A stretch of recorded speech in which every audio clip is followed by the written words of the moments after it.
Welcome to life line. ఇవాల్టి life లైన్లో brain క్యాన్సర్కు సంబంధించి ఆధునిక చికిత్స గురించి ఒమెగా హాస్పిటల్స్ నుంచి డాక్టర్ మోహన వంశీ పరిష్కారాలు అందిస్తారు. గుడ్ ఆఫ్టర్నూన్ డాక్టర్ గారు. ఈ బ్రెయిన్ ట్యూమర్ అంటే ఏంటి, దాంట్లో ఏమైనా టైప్స్ ఉన్నాయా? బ్రెయిన్ ట్యూమర్ అంటే బేసికలీ బ్రెయిన్లో వచ్చే గడ్డల్ని బ్రెయిన్ ట్యూమర్ అంటాం. ఈ ట్యూమర్లు రెండు రకాలుగా ఉంటాయి, బినైన్ ట్యూమర్స్, క్యాన్సరస్ ట్యూమర్స్. అంటే ట్యూమర్ అనగానే క్యాన్సర్ కాకపోవచ్చు, బినైన్ ట్యూమర్ కూడా ఉండొచ్చు అనమాట. అంటే క్యాన్సర్ కాని ట్యూమర్ కూడా ఉంటాయి. ఇంకొక ఇంపార్టెంట్ విషయం ఏంటంటే బ్రెయిన్లోనే ప్రైమరీగా పుట్టే ట్యూమర్స్, అంటే బ్రెయిన్లోనే పుట్టే ట్యూమర్స్ కాకుండా శరీరంలో ఇతర భాగాల్లో క్యాన్సర్ వచ్చి బ్రెయిన్కి పాకటం, అవి కూడా బ్రెయిన్లో ట్యూమర్గానే కనబడతాయి మనకి. వీటిని సెకండరీస్ అంటారు. అంటే బ్రెయిన్లోనే పుడితే వాటిని ప్రైమరీ అంటాము. శరీరంలో ఇతర భాగాలు ఊపిరితిత్తుల్లోనో, కోలంలోనో, కిడ్నీలోనో, ప్యాంక్రియాస్లోనో పుట్టి బ్రెయిన్కి పాకిందనుకోండి, దాన్ని సెకండరీస్ అంటాం. ఇన్ఫ్యాక్ట్ బ్రెయిన్లో పుట్టే ట్యూమర్స్ కాకుండా సెకండరీస్ అంటే శరీరంలో ఇతర భాగంలో పుట్టి బ్రెయిన్కి పాకేవే చాలా ఎక్కువ. ప్రైమరీ బ్రెయిన్ ట్యూమర్స్ ఇన్సిడెన్స్ చాలా తక్కువ. సెకండరీస్ అంటే ఇంకెక్కడైనా పుట్టి బ్రెయిన్కి పాకేవి చాలా కామన్. ప్రైమరీ బ్రెయిన్ ట్యూమర్స్ని మనం పరిశీలించినట్టయితే ప్రైమరీ బ్రెయిన్ ట్యూమర్లో మళ్ళీ క్యాన్సర్ కానివి క్యాన్సరస్ ట్యూమర్స్. ఎందుకంటే క్యాన్సరస్ ట్యూమర్ అయినా క్యాన్సరస్ ట్యూమర్ కాకపోయినా బ్రెయిన్లో దే కీప్ గ్రోయింగ్, ఒకే రకమైన సిమ్టమ్స్ కలగజేస్తాయి. దేనికైనా కూడా మనం వైద్యం చేయాల్సి ఉంటుందన్నమాట. టైప్స్ విషయానికి వస్తే బ్రెయిన్లో రకరకాల కణజాలాలు ఉన్నాయి. బ్రెయిన్ చుట్టూ ఎన్వెలప్స్ అంటే కోటింగ్ అనమాట, లేయర్స్. ఆ లేయర్స్ నుంచి వచ్చే ట్యూమర్స్ కూడా చాలా కామన్గా చూస్తుంటాం. బ్రెయిన్లో ఉండే న్యూరోనల్ టిష్యూ అంటే నర్వస్ టిష్యూ నుంచి వచ్చే ట్యూమర్సు, అలాగే బ్రెయిన్లో సపోర్టింగ్ టిష్యూ ఉంటాయి. నర్వస్ టిష్యూకి సపోర్టింగ్ టిష్యూ, వాటి నర్వస్ టిష్యూ యొక్క ఆర్కిటెక్చర్ మెయింటైన్ చేయడానికి గ్లయల్ టిష్యూ అని ఉంటుంది, సపోర్టింగ్ టిష్యూ. ఈ సపోర్టింగ్ నుంచి వచ్చే టిష్యూ నుంచి వచ్చే ట్యూమర్స్ని గ్లయోమాస్ అంటాం. ఇవి కూడా చాలా కామన్గా చూస్తుంటాం. బ్రెయిన్లో కొన్ని ఎండోక్రైన్ ఆర్గన్స్ ఉన్నాయి, పిట్యూటరీ గ్లాండ్ అని, పీనియల్ గ్లాండ్ అని.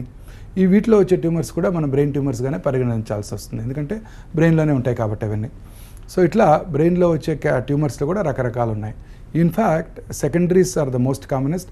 ఆ తర్వాత ఈ సపోర్టింగ్ టిష్యూలో వచ్చే ట్యూమర్స్ గ్లయల్ ట్యూమర్స్ అంటాం. ఇవి న్యూరోనల్ టిష్యూ కన్నా ఎక్కువ కామన్గా కనబడతాయి. అలాగే న్యూరోనల్ టిష్యూ ట్యూమర్స్ చిన్నపిల్లల్లో వస్తుంటాయి, మెడుల్లో బ్లాస్టోమాస్ అంటారు. అవి చిన్నపిల్లలు ఎక్కువగా చూస్తుంటాం. బ్రెయిన్ చుట్టూ ఉండే లేయర్స్, వాటిలో మెనింజెస్ అంటారు వాటిని, meningioma. In fact they are benign tumours, cancer కానటువంటి ట్యూమర్స్, చాలా ఈజీగా క్యూర్ చేయొచ్చు. ఈ మెనింజియోమాసు, అలాగే పిట్యూటరీ ట్యూమర్సు, ఇవన్నీ కూడా కామన్గా చూస్తుంటాం. సో అన్నిటికన్నా కామనెస్ట్ గ్లయోమాస్ అంటాం. Second commonest meningiomas, pituitary tumours. అలాగే బ్రెయిన్ పక్కన ఉండే క్రేనియల్ నర్వ్స్, బ్రెయిన్లోంచి కొన్ని నర్వ్స్ బయటకు వస్తాయి కదా, వాటి నర్వ్స్ నుంచి వచ్చే షీత్ నుంచి వచ్చే ట్యూమర్స్ శ్వానోమా అంటారు. They are type of neurofibromas. ఆ ట్యూమర్స్ కూడా బ్రెయిన్లోనే మనకు కనబడుతుంటాయి. సో ఇలా అనేక రకాలైన కణజాల నుంచి బ్రెయిన్ ట్యూమర్స్ మనం చూస్తుంటాం. సో ప్రతిదానికి కూడా ట్రీట్మెంట్ వేరుగా ఉంటుంది. ఓకేనంటే ఈ బ్రెయిన్ ట్యూమర్స్ ఎవరిలో ఎక్కువగా వస్తుంటాయి? బేసికలీ వయసు పైబడే కొలది, అంటే 50-60 సంవత్సరాల తర్వాతే బ్రెయిన్ ట్యూమర్స్ చాలా ఎక్కువగా చూస్తుంటాం. అలా అని చెప్పి చిన్నపిల్లల్లోనూ నడి వయసు ఉన్న వాళ్ళు కూడా రాదు అని కాదు. చిన్నపిల్లల్లో కూడా ఇన్ఫ్యాక్ట్ చాలా కామన్ ట్యూమర్స్. ఇన్ఫ్యాక్ట్ పిల్లల్లో కనుక ట్యూమర్స్ని మనం పరిశీలించినట్టయితే బ్లడ్ ట్యూమర్స్, బ్లడ్ క్యాన్సర్స్ అంటే ల్యూకీమియాస్ పిల్లల్లో చాలా ఎక్కువగా కనపడతాయి. But second commonest is brain tumours. Plus పెద్ద వయసులో బ్రెయిన్ ట్యూమర్స్ కనబడతాయి. Brain tumours are less common అనమాట పెద్ద వయసులో. బట్ ఇవి కూడా 50-60 ఏళ్ళు దాటిన వాళ్ళు ఈ గ్లయల్ ట్యూమర్సు, మెనింజియోమాసు, అలాగే పిట్యూటరీ ట్యూమర్స్ చాలా కామన్గా చూస్తుంటాం. సో పిల్లల్లోనూ, నడి వయసు వాళ్ళలోనూ, పెద్ద వయసులోనూ ఎక్కువ కనబడతాయి. అందరికంటే ఎక్కువ పిల్లల్లోనూ, ఏజ్డ్ ఇండివిజువల్ అబౌవ్ 50 ఎక్కువ కనబడుతుంటాయి. అంటే ఈ బ్రెయిన్ ట్యూమర్ రిస్క్ ఫ్యాక్టర్స్ ఏంటి? Basically there are no real risk factors. అంటే ఇది కారణం వల్ల బ్రెయిన్ ట్యూమర్ వస్తుందని ఖచ్చితంగా చెప్పలేం. కానీ కొన్ని రకాల గ్రూప్స్ ఆఫ్ పేషెంట్స్కి కంజెనిటల్ డిజార్డర్స్, న్యూరోఫైబ్రోమాటోసిస్ శరీరంలో ఇంకెక్కడైనా ఉన్నట్టయితే వాళ్ళకి బ్రెయిన్లో ట్యూమర్ వచ్చే అవకాశాలు ఎక్కువగా ఉంటాయి. అలాగే చిన్నప్పుడు ఫర్ ఎగ్జాంపుల్ విల్మ్స్ ట్యూమర్ అంటారు, కిడ్నీ ట్యూమరు, అలాగే న్యూరోబ్లాస్టోమా పొట్టలో వస్తాయన్నమాట ట్యూమర్స్, న్యూరోబ్లాస్టోమా అంటారు. వాటికి లేదా హాజ్కిన్స్ లింఫోమా పిల్లల్లో చాలా కామన్. వాటి ట్రీట్మెంట్ భాగంగా రేడియేషన్ కనుక తీసుకున్నట్టయితే స్కాటర్డ్ ఇరేడియేషన్, అంటే ఇక్కడ పొట్టక ట్యూమర్ రేడియేషన్ ఇస్తుంటారు పిల్లల్లో, ఆ రేడియేషన్ కొంచెం స్కాటర్డ్ ఇరేడియేషన్ బ్రెయిన్ మీద పడి వాళ్ళలో బ్రెయిన్ ట్యూమర్స్ వచ్చే అవకాశాలు ఎక్కువగా ఉంటాయి. అలాగే అలాంటి పిల్లల్లో థైరాయిడ్ క్యాన్సర్ కూడా వచ్చే అవకాశాలు ఎక్కువగా ఉంటాయి. తర్వాత కొన్ని రకాల ఇండస్ట్రియల్ టాక్సిన్స్, వినైల్ క్లోరైడ్ అంటారు, కొన్ని రకాల డై ఇండస్ట్రీస్లోనూ, కొన్ని రకాల రబ్బర్ ఇండస్ట్రీస్లోనూ కనబడుతుంటాయి. వీటిని ఇంజెస్ట్ చేసే వాళ్ళు కూడా బ్రెయిన్ ట్యూమర్స్ ఎక్కువగా కనబడుతుంటాయి. కామన్లీ ఆస్డ్ క్వశ్చన్, ఒక ఇంపార్టెంట్ క్వశ్చన్ ఉంది, సెల్ ఫోన్ యూజర్స్లో బ్రెయిన్ ట్యూమర్స్ ఎక్కువగా వస్తాయని చాలామంది అడుగుతూ ఉంటారు ఈ క్వశ్చన్. సెల్ ఫోన్ యూజర్స్లో అంటే చాలా మల్టిపుల్ ర్యాండమైజ్ ట్రయల్స్ జరిగాయి. ర్యాండమ్ పాపులేషన్ని స్టడీ చేసి WHO మోర్ దెన్ 12 crore పీపుల్ని స్టడీ చేసి ఈ ఇయర్ జనవరిలో ఇచ్చిన గైడ్లైన్స్ ఏంటంటే ప్రిఫరబుల్లీ పిల్లలు ఎవరు కూడా సెల్ ఫోన్ వాడకూడదు, పెద్దవాళ్ళు కూడా వీలైనంత వరకు ల్యాండ్లైనే వాడండి. బ్రెయిన్ ట్యూమర్ ఖచ్చితంగా సెల్ ఫోన్ యూసేజ్ వలన బ్రెయిన్ ట్యూమర్ ఖచ్చితంగా కాజ్ అండ్ ఎఫెక్ట్ రిలేషన్ ఉందని చెప్పలేము, కానీ బట్ కారణం కావచ్చు. టైప్ 2A రిస్క్ ఫ్యాక్టర్ అంటారు, అంటే కారణం కావచ్చు. సో ప్రిఫరబుల్లీ మనం అంతా కూడా సెల్ ఫోన్ వాడకాన్ని తగ్గించి అవసరమైనప్పుడే సెల్ ఫోన్ వాడుతూ వీలైనంత వరకు ల్యాండ్ ఫోన్ వాడుతూ మన పిల్లలకు మాత్రం ఎట్టి పరిస్థితుల్లో సెల్ ఫోన్ ఇవ్వద్దు. కారణం ఏంటంటే లాంగ్ టర్మ్ మనం అంటే ఈ వయసులో మనం సెల్ ఫోన్ వాడటం ప్రారంభించాం 10 ఏళ్లలో. మన చిన్నపిల్లలకి ఇప్పటి నుంచి 6 ఏడు నుంచి ఫోన్ ఇచ్చామనుకోండి, 60 ఏళ్ళ లోపల ప్రూవ్ అవుతుంది అది క్యాన్సర్, బ్రెయిన్ ట్యూమరో పెరోటిడ్ ట్యూమరో వస్తుందని నిర్ధారణ అయితే వాళ్ళకి అనవసరంగా ఎక్కువ ఎక్స్పోజర్ ఉంటుంది. కాబట్టి పిల్లలకు మాత్రం ఫోన్ మాత్రం ఇవ్వకూడదు, సెల్ ఫోన్. ఓకేనంటే ఈ బ్రెయిన్ ట్యూమర్ లక్షణాలు ఎలా ఉంటాయి, ఏ లక్షణాలతో దాన్ని గుర్తించాలంటారు? బేసికలీ బ్రెయిన్లో ఒక ఇంట్రెస్టింగ్ ఫినామినన్ ఏంటంటే బ్రెయిన్ చుట్టూ ఒక రిజిడ్ స్కల్ ఉంటుంది, ఈ బోను. ఇదంతా కూడా God has created for it to be protected. Brain అనేది వెరీ సాఫ్ట్ ఆర్గన్, బ్రెయిన్ చాలా సెన్సిటివ్ ఆర్గన్. చిన్న సూది పెట్టి పొడిచినా దానికి డ్యామేజ్ అవుతుంది, ఫిట్స్ లాంటివి వస్తాయన్నమాట. అందుకని రిజిడ్ స్కల్ ఉంది, బ్రెయిన్లో ఇంకా ఖాళీ లేదు. మామూలుగా ఇంకెక్కడైనా ట్యూమర్ వచ్చినట్టయితే ఆ ట్యూమర్ పెరుగుతూ ఉంటుంది, బ్రెయిన్లో అలా పెరిగే అవకాశమే లేదు. కారణం ఏంటంటే ఈ రిజిడ్ స్కల్ అడ్డం పడుతుంది. అందుకని నార్మల్ బ్రెయిన్ కంప్రెస్ చేస్తుంది. ఇంక్రీజ్డ్ ఇంట్రాక్రేనియల్ టెన్షన్ వచ్చేసి సిమ్టమ్స్ వస్తాయి. దీని ముఖ్యమైన సిమ్టమ్స్ ఏంటంటే పేషెంట్ స్లోగా నిద్రలోకి జారుకోవటం, స్పృహ కోల్పోవటం, రికగ్నిషను, ఓరియంటేషను, మెమొరీ, జ్ఞాపక శక్తి తగ్గటం, లెర్నింగ్ కెపాసిటీ తగ్గటం, అలాగే severe headache, early morning headache. ఎవరికైనా కూడా ఎర్లీ మార్నింగ్ హెడేక్ కనుక సివియర్గా ఉన్నట్టయితే సైనసైటిస్ కావచ్చు, బ్రెయిన్ ట్యూమర్ కూడా కావచ్చు. Over a period of day స్లోగా అది తగ్గుతున్నట్టయితే, ముఖ్యంగా 50 సంవత్సరాల వయసు దాటిన తర్వాత ఎవరైనా ఎర్లీ మార్నింగ్ కనుక సడన్గా హెడేక్ కనుక వచ్చినట్టయితే అశ్రద్ధ చేయకుండా వెంటనే దగ్గరలో ఉన్న ఫిజిషియన్ని కలవాలి. అలాగే ఈ సిమ్టమ్స్ అన్నీ కూడా స్లోగా లాస్ ఆఫ్ మెమరీ, కొన్ని మర్చిపోవటం, లెర్నింగ్ తగ్గిపోవటం, స్పృహ కోల్పోవటం, స్లోగా ఎక్కువసేపు నిద్రపోవటం, కోమాలకు జారిపోవటం, ఇవన్నీ కూడా science of increased intracranial tension. ఆ తర్వాత ట్యూమర్ ఎక్కడైతే పుడుతుందో వాటిని బట్టి కూడా సిమ్టమ్స్ ఉంటాయి. కొంతమంది సడన్గా మాట పడిపోవచ్చు, స్పీచ్ ఏరియాలో ట్యూమర్ వచ్చిందనుకోండి మాట పడిపోవచ్చు, సడన్గా కుడి చేయి పడిపోవచ్చు, ఆ కారు డ్రైవ్ చేస్తుంటారు బ్రేక్ అప్లై చేయలేకపోవచ్చు, రైట్ లెగ్ పడిపోవచ్చు. అలాగా ఎక్కడైతే వచ్చిందో కొంతమంది ఫ్రంటల్ లోబ్లో ట్యూమర్ వచ్చిందనుకోండి, సోషల్ ఇవి తగ్గిపోయి డిజోరియంటేషన్ వచ్చేసి సడన్గా పబ్లిక్ ప్లేసెస్లో యూరిన్ వాయిడ్ చేయవచ్చు. ఇలా అంటే సడన్గా డ్రెస్ తీసేయచ్చు పబ్లిక్ ప్లేసెస్లో. ఇలాంటి సిమ్టమ్స్ అన్నీ కూడా చాలామంది, కొంతమంది ఒక head company patient was head of a company, సడన్గా పాస్ట్ 1 monthగా ఎక్కువ ఎంప్లాయీస్ మీద అరుస్తున్నాడు, కోపం తెచ్చుకుంటున్నారు, and 1 month later he was diagnosed with having brain tumor. So ఇలాంటి ట్యూమర్ వచ్చిన లొకేషన్ బట్టి సిమ్టమ్స్ ఆధారపడి ఉంటాయి. మూడో రకమైన సిమ్టమ్స్ ఏంటంటే ట్యూమరు నర్వస్ టిష్యూని ఇరిటేట్ చేయటం వల్ల సిమ్టమ్స్ వస్తాయి. అవి కన్వల్షన్స్, ఫిట్స్, సడన్గా ఒక చేతిలో ఫిట్స్ రావటం, లేకపోతే ఎంటైర్ బాడీలో ఫిట్స్ రావటం, ఇలాంటివి కూడా సిమ్టమ్స్ చూస్తుంటాం. సో ఇలా వేరీడ్గా ప్రజెంట్ చేస్తాయి అన్నమాట బ్రెయిన్ ట్యూమర్స్. అందుకే చాలాసార్లు డయాగ్నోసిస్ బాగా లేట్ అవుతుంది. హెడేక్ ఉంటుంది, తగ్గుతూ ఉంటుంది, పెరుగుతూ ఉంటుంది. అందుకని చాలామంది లేట్ స్టేజెస్లోనే డాక్టర్ దగ్గరికి రావడం జరుగుతుంది. సో ఇలాంటి సింపుల్ సిమ్టమ్స్ ఎవరిలోనైనా నోటీస్ చేశారంటే మాత్రం అశ్రద్ధ చేయకుండా దగ్గరలో ఉన్న ఫిజిషియన్ దగ్గర తీసుకెళ్ళి ఆ హెడేక్ దేనివల్ల వచ్చింది, ఆ వేగ్ సిమ్టమ్స్, సడన్గా నార్మల్గా ఉండే పర్సన్ కొంచెం ఎక్సెసివ్గా బిహేవ్ చేస్తున్నాడు, ఎక్సెసివ్గా మాట్లాడుతున్నాడు, సడన్గా స్పీచ్ పడిపోయింది, వామిటింగ్ వచ్చింది సడన్గా, ఇలా ఏ సిమ్టమ్ని కూడా అశ్రద్ధ చేయకూడదు. అది బ్రెయిన్ ట్యూమర్ ఎస్పెషల్లీ 50 దాటినాక, లేదా పిల్లల్లో కూడా ఇలాంటి సిమ్టమ్స్ని ఎప్పుడు కూడా అశ్రద్ధ చేయకూడదు అనమాట. డాక్టర్ గారు, మరి ఈ బ్రెయిన్ ట్యూమర్స్లో ప్రైమరీ అండ్ సెకండరీ అన్నారు కదా, ఈ ప్రైమరీ బ్రెయిన్ ట్యూమర్స్ని ఎలా డయాగ్నోస్ చేస్తారు? బేసికలీ బ్రెయిన్ ట్యూమర్స్ అన్నింటినీ డయాగ్నోస్ చేయాలంటే మోస్ట్ ఇంపార్టెంట్ స్కానింగ్. జనరల్గా సిటీ స్కానింగ్ కానీ ఎంఆర్ఐ స్కానింగ్ కానీ చాలా యూస్ఫుల్గా ఉంటాయి. సిటీ స్కాన్ ముఖ్యంగా కాంట్రాస్ట్ ఎన్హాన్స్ సిటీ, అలాగే MRI spectroscopy, contrast enhanced MRI అంటే magnetic resonance imaging. CT scan కన్నా సెన్సిటివ్గా ఉంటుంది, చాలా ఈజీగా ఐడెంటిఫై చేయగలుగుతాం.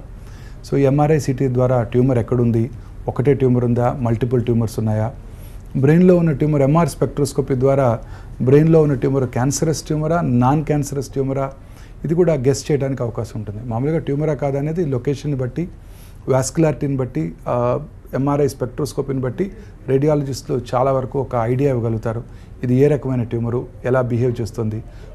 కొన్నిసార్లు బ్రెయిన్లో క్యాన్సర్ కాకుండా చిన్న చిన్న ట్యూబర్కులర్ ఇన్ఫెక్షన్స్ రావచ్చు, లింఫోమాస్ లాంటివి, లింఫ్ గ్లాండ్ ట్యూమర్స్ కూడా రావచ్చు.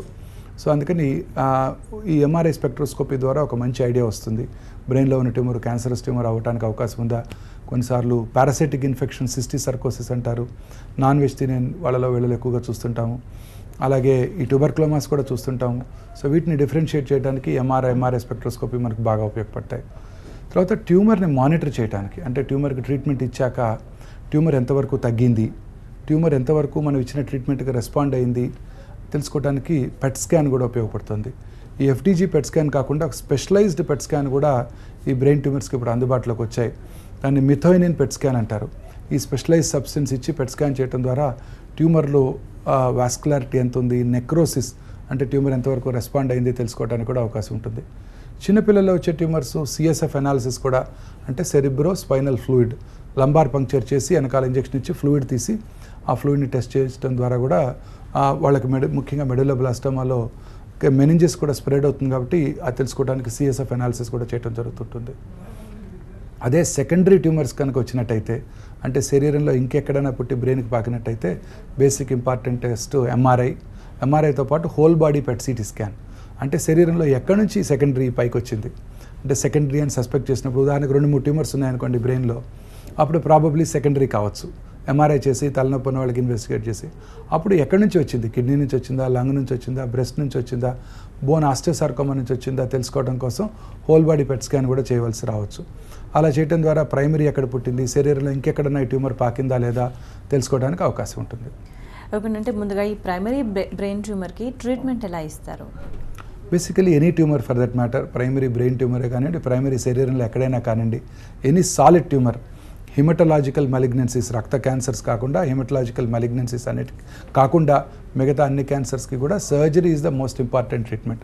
ఎందుకని ఎంఫసైజ్ చేస్తున్నా అంటే చాలామందిలో అపోహ ఉంది, కత్తి పెడితే క్యాన్సర్ పెరిగిపోతుంది, అసలు క్యాన్సర్కి ఆపరేషన్ చేయకూడదని. అది పూర్తిగా అపోహ మాత్రమే. నిజమేంటంటే అన్ని రకాల సాలిడ్ ట్యూమర్స్కి బ్రెయిన్ నుంచి కాలు చిటికనుగోలు వరకు ఎక్కడ ట్యూమర్ వచ్చినా, సాలిడ్ ట్యూమర్ అంటే రక్త క్యాన్సర్ కాకుండా, బ్లడ్ క్యాన్సర్ కాకుండా ఎక్కడొచ్చినా, బ్లడ్ని కొయ్యలేం కదా, అందుకని మిగతా ఎక్కడొచ్చినా కూడా surgery is the only treatment. కానీ ఎర్లీ స్టేజ్లో డయాగ్నోస్ చేయాలి. బ్రెయిన్లో అది వెరీ వెరీ ఇంపార్టెంట్. కారణం ఏంటంటే ఇందాక మనం డిస్కస్ చేసినట్టు బ్రెయిన్లో అసలు ఖాళీ ప్లేస్ లేదు. ట్యూమర్ పెరిగి ఈ రిజిడ్ బోన్కి తగిలి మళ్ళీ నార్మల్ బ్రెయిన్నే కంప్రెస్ చేసి ప్రాణాంతకం కావచ్చు. అందుకని బ్రెయిన్ ట్యూమర్స్కి చాలాసార్లు ఎమర్జెన్సీగా ట్రీట్మెంట్ ఇవ్వాల్సి ఉంటుంది. దాన్ని ఇమీడియట్గా డీకంప్రెస్ చేయాల్సి ఉంటుంది, లేకపోతే సెరిబెల్లార్ హెర్నియేషన్, అంకల్ హెర్నియేషన్ వచ్చి ప్రాణాపాయం కూడా సంభవించవచ్చు. సో కొన్నిసార్లు ఎమర్జెన్సీగా సర్జరీ చేయాల్సి ఉంటుంది, క్రేనియాటమీ చేసి లేదా మినిమల్ ఇన్వేజివ్ పద్ధతిలో కానీ depending on the tumour location ఆ ట్యూమర్ని పూర్తిగా తొలగించాల్సి ఉంటుంది. నార్మల్ క్యాన్సర్స్కి అంటే మిగతా శరీరంలో ఇతర భాగాల్లో వచ్చే క్యాన్సర్స్కి బ్రెయిన్ క్యాన్సర్స్కి మేజర్ డిఫరెన్స్ ఏంటంటే, మామూలుగా క్యాన్సర్ అన్నింటిలో కూడా అంటే ఉదాహరణకి బ్రెస్ట్లోనో ఊపిరితిత్తులోనో వచ్చినట్టయితే క్యాన్సర్కి దూరంగా తొలగించి పెట్టడం జరుగుతుంది. ఎందుకంటే క్యాన్సర్ ఇప్పుడు పాకుతూ ఉంటుంది. సో కోలన్లో వచ్చిందనుకోండి, పెద్ద పేగలో ట్యూమర్ వచ్చిందానికి అటు 5 సెంటీమీటర్లు ఇటు 10 సెంటీమీటర్లు తీసేయడం జరుగుతూ ఉంటుంది. కారణం ఏంటంటే అలా తీయడం ద్వారా క్యాన్సర్ని తిరిగి రాకుండా చేయవచ్చు. మైక్రోస్కోపిక్గా ఉన్న ట్యూమర్ ఉన్నా కూడా తీసివేయడానికి అవకాశం ఉంటుంది. బ్రెయిన్లో అలాంటి అవకాశమే లేదు, ఎందుకంటే కొంచెం ఎక్సెస్ బ్రెయిన్ తీసినా నార్మల్ ఫంక్షన్ ఏదో దెబ్బతింటుంది. సో అందుకని ట్యూమర్ మాత్రమే తొలగించాల్సి ఉంటుంది. సో ఇది న్యూరోసర్జికల్లీ చాలా ఛాలెంజింగ్ ఆస్పెక్ట్. ట్యూమర్ అంతా తొలగించాలి, at the same time normal బ్రెయిన్కి ఎటువంటి డ్యామేజ్ చేయకుండా తొలగించాలి. సో అందుకని స్పెషలిస్ట్ న్యూరో ఆంకలాజికల్ సర్జన్స్ మాత్రమే ఈ సర్జరీ నిర్వహించగలగడానికి సమర్థులు అనమాట. సో అందువలన బ్రెయిన్లో బేసిక్ ప్రాబ్లం ఏంటంటే ఎంతో కొంత ట్యూమర్ మిగిలిపోవచ్చు, మైక్రోస్కోపిక్గా ట్యూమర్ మిగిలిపోవచ్చు. సో అందుకని అన్ని మలిగ్నెంట్ బ్రెయిన్ ట్యూమర్స్కి, కొన్నిసార్లు బినైన్ ట్యూమర్స్ కూడా పోస్ట్ ఆపరేటివ్గా అడ్జువెంట్ రేడియేషన్ కూడా ఇవ్వాల్సి రావచ్చు. తద్వారా మైక్రోస్కోపిక్గా ఉన్న క్యాన్సర్ కణాలు దాని చుట్టూ ఏమైనా మిగిలిపోయినట్టయితే రేడియేషన్ చికిత్స చేయడం ద్వారా మనం దాన్ని పూర్తిగా కంట్రోల్ చేయడానికి అవకాశం ఉంది. ఒకటి సర్జరీ అన్నారు కదా, సర్జరీ కాకుండా ఇతర ట్రీట్మెంట్ పద్ధతులు ఏమైనా ఉన్నాయా దీనికి సంబంధించి? సర్జరీ కాకుండా, సర్జరీ తర్వాత, సర్జరీ కాకుండా కూడా రేడియేషన్ చికిత్స చాలా యూస్ఫుల్గా ఉంటుంది. ఈ రేడియేషన్ చికిత్స అనేది ఎందుకు ఇంపార్టెంట్ అంటే బ్రెయిన్లో నార్మల్ బ్రెయిన్ని డ్యామేజ్ చేయకుండా క్యాన్సర్ కణాలని డ్యామేజ్ చేయడానికి స్పెషలైజ్డ్ రేడియేషన్ ప్రొసీజర్స్ కూడా ఇప్పుడు అందుబాటులోకి వచ్చాయి. ఎందుకంటే పక్కన ఉన్న హోల్ బ్రెయిన్ రేడియేషన్ ఇచ్చామనుకోండి, ఆ తర్వాత మెమరీ దెబ్బతినొచ్చు, ఆ తర్వాత అంటే కొన్నిసార్లు ఇవ్వాలి, మల్టిపుల్ లీషన్స్ ఉంటే హోల్ బ్రెయిన్ రేడియేషన్ ఇవ్వాల్సి ఉంటుంది. సింగిల్ లీషన్ అనుకోండి, పక్కన బ్రెయిన్ కణజాల మీద రేడియేషన్ ఇచ్చినట్టయితే లెర్నింగ్, మెమరీ అవన్నీ కూడా, కాగ్నిషన్ అవన్నీ కూడా తగ్గిపోవడానికి అవకాశం ఉంది. అందుకని బ్రెయిన్లో చాలా స్పెషలైజ్డ్గా రేడియేషన్ ఫెసిలిటీస్ ఇచ్చే ఫెసిలిటీస్ చాలా ఇంపార్టెంట్. ఇందులో భాగంగానే లీనియర్ యాక్సిలరేటర్సు, ఆ తర్వాత లీనియర్ యాక్సిలరేటర్ అంటే మెగా వోల్టేజ్ ఎక్స్రే మెషిన్స్ అనమాట. హై వోల్టేజ్లో మెగా వోల్టేజ్లో రేడియేషన్ ఇచ్చినప్పుడు మనం ఎక్కడైతే ట్రీట్మెంట్ ఇవ్వవలసి ఉంటుందో ట్యూమర్ మీద దాని మీదే ఫోకస్ చేయడానికి అవకాశం ఉంటుంది. ఆ తర్వాత ఆర్క్ థెరపీస్ అందుబాటులోకి వచ్చాయి. అంటే చుట్టూ తిరుగుతూ ఇచ్చే ఫెసిలిటీస్ అనమాట. ఒక ఆర్క్ లాగా తిరుగుతూ ఆ ట్యూమర్ మీదే ఫోకస్ చేసేవి. తర్వాత వీమ్యాట్ టెక్నాలజీతో volumetric modulated arc therapy, tumour మీదే అత్యధికంగా డోస్ ఉండేటట్టు పక్కన ఉన్న నార్మల్ కణజాల మీద ఎటువంటి డోస్ లేకుండా చేసేది వీమ్యాట్ రేడియేషన్ చికిత్స. ఇప్పుడు వాటికన్నా అధునాతనమైన చికిత్సా పద్ధతులు ముఖ్యంగా బ్రెయిన్లో మనకు అందుబాటులోకి వచ్చాయి. అది సైబర్ నైఫ్ చికిత్స. సైబర్ నైఫ్ అంటే కత్తి కాదు, కత్తి లాంటి కత్తి. అంటే కత్తితో ఎంత ప్రిసైజ్గా కట్ చేస్తామో అలా కట్ చేయగలదు, బట్ అసలు ఒక డ్రాప్ బ్లడ్ కూడా పోదు. అంటే కత్తి లాంటి కత్తి, బట్ కత్తి కాని కత్తి. రేడియేషన్ చికిత్సనే నైఫ్ లాగా ప్రిసైజ్గా టార్గెట్ చేయగలటం సైబర్ నైఫ్ ప్రత్యేకత. రోజు మనం పేపర్లో చూస్తుంటాం, మీడియాలో, ఎలక్ట్రానిక్ మీడియాలో చూస్తుంటాం, ఇస్లామిక్ టెర్రరిస్ట్ హైడౌట్స్ మీద అమెరికా టొమహాక్ క్రూయిజ్ మిసైల్స్ లాంచ్ చేస్తుందని. 5000 కిలోమీటర్స్ రేంజ్లో ఒక చిన్న టార్గెట్ మీద, అంటే ఇలాంటి ఒక చిన్న రూమ్ మీద వాళ్ళు టొమహాక్ క్రూయిజ్ మిసైల్ లాంచ్ చేయగలరు, పక్కన ఉన్న నార్మల్ బిల్డింగ్కి ఎటువంటి డ్యామేజ్ లేకుండా. అదే టెక్నాలజీ సైబర్ నైఫ్లో వాడటం జరుగుతుంది. ఇక్కడ క్యాన్సర్ సెల్ని టార్గెట్ చేయడానికి ఆ టెక్నాలజీ ఉపయోగిస్తారు. సో సైబర్ నైఫ్ అంటే ఇట్స్ ఒక మినియేచర్ లీనియర్ యాక్సిలరేటర్, చాలా చిన్నదిగా ఉంటుంది, ఒక రోబో మీద ప్లేస్ చేయబడి ఉంటుంది. సో రోబో యొక్క అడ్వాంటేజ్ ఏంటంటే ఇది ఏ డైరెక్షన్లో కావాలంటే ఆ డైరెక్షన్లో 1550 డైరెక్షన్స్లో ఒక ట్యూమర్ని అది ఫోకస్ చేయగలదు. సో తద్వారా నార్మల్ బ్రెయిన్కి ఎటువంటి డ్యామేజ్ లేకుండా రేడియేషన్ని ప్రిసైజ్గా డెలివర్ చేయగలదు. సో ఈ లీనియర్ యాక్సిలరేటర్ని రోబో మీద ప్లేస్ చేసి ఇచ్చినట్టయితే ప్రిసైజ్గా ఎటువంటి మిస్టేక్ లేకుండా, అంటే టు ఎర్ర్ ఈజ్ హ్యూమన్, తప్పులు చేయటం మానవ సహజం, కానీ ప్రీ ఫంక్షన్డ్ ప్రీ ప్లాన్డ్ రోబోస్ అసలు తప్పులే చేయవు. ఎందుకంటే ఇక్కడ మనం మిల్లీమీటర్ తప్పు చేసినా మన డ్యామేజ్ జరిగిపోతుంది. సో సైబర్ నైఫ్ అలా ప్రిసైజ్గా టార్గెట్ చేయటం బ్రెయిన్ ట్యూమర్ మీద. సైబర్ నైఫ్ ఇన్ఫాక్ట్ శరీరంలో ఎక్కడైనా కూడా టార్గెట్ చేయగలదు. ప్యాంక్రియాటిక్ ట్యూమర్ కానివ్వండి, చిన్న టెస్టిక్యులర్ ట్యూమర్ కానివ్వండి, లంగ్ ట్యూమర్ కానివ్వండి, ఎక్కడైనా కూడా ప్రిసైజ్గా చిన్న పార్ట్ ఆఫ్ లివర్ ట్యూమర్ కానివ్వండి, చిన్న ట్యూమర్ ఉన్నట్టయితే 6 సెంటీమీటర్ల కన్నా తక్కువ ట్యూమర్ ఉన్నట్టయితే ఈ సైబర్ నైఫ్ మనకు ఉపయోగపడుతుంది. ఆ సైబర్ నైఫ్తో బ్రెయిన్లో ఉన్న ట్యూమర్ని చాలా ప్రిసైజ్గా టార్గెట్ చేయగలం. పైగా ట్రీట్మెంట్ ఇస్తున్నప్పుడు, ట్రీట్మెంట్ ఒక 25-30 నిమిషాలు ఉంటుంది. During the course of the treatment సడన్గా మూవ్ అయ్యారనుకోండి, లేదా బ్రీదింగ్ టైంలో మూవ్ అవుతుంటాం, ఈ మూమెంట్ని కూడా రేడియేషన్ ఆంకాలజీ స్వీట్లో 6 డైమెన్షనల్ ట్రాకింగ్ ఉంటుంది. చుట్టూ 6 డైరెక్షన్లో కెమెరాలు ఉంటాయి.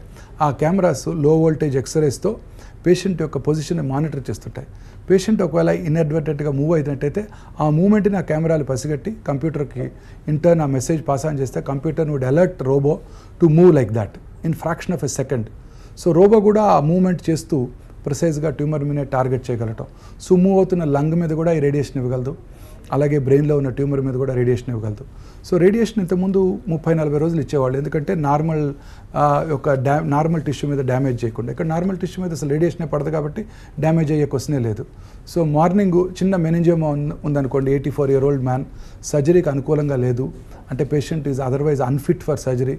మార్నింగ్ ఫ్లైట్లో ముంబై నుంచి హైదరాబాద్ వచ్చి ఫోర్నూన్ సెషన్లో బిఫోర్ నూన్ రేడియేషన్ ప్లానింగ్ చేయించుకొని 3-4 రేడియేషన్ తీసేసుకొని సైబర్ నైఫ్ ద్వారా సాయంకాలం ఫ్లైట్కి మెనింజియోమాకి క్యూర్ అయిపోయి బాంబే తిరిగి వెళ్ళిపోవచ్చు.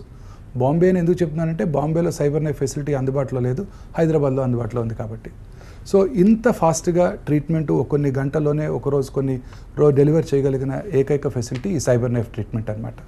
సో ఎటువంటి మిస్టేక్ లేకుండా ప్రిసైజ్గా రేడియేషన్ డోస్ని టార్గెట్ చేస్తూ ట్రీట్మెంట్ అంతటిని ఒక్క రోజులో డెలివర్ చేయగలదు. ఎస్పెషల్లీ రికరెంట్ బ్రెయిన్ ట్యూమర్స్లో మేము మళ్ళీ ఎక్కువ డోస్ ఆఫ్ రేడియేషన్ కూడా ఇవ్వలేము, అలాంటి సందర్భాల్లో కూడా ఈ సైబర్ నైఫ్ ఉపయోగపడుతుంది. ఓకే అండి, మరి బ్రెయిన్ ట్యూమర్స్కి సంబంధించి చాలా విషయాలు చెప్పారు. Thank you so much. ఇది వాళ్ళ లైఫ్ లైన్. చూస్తూనే ఉండండి TV9.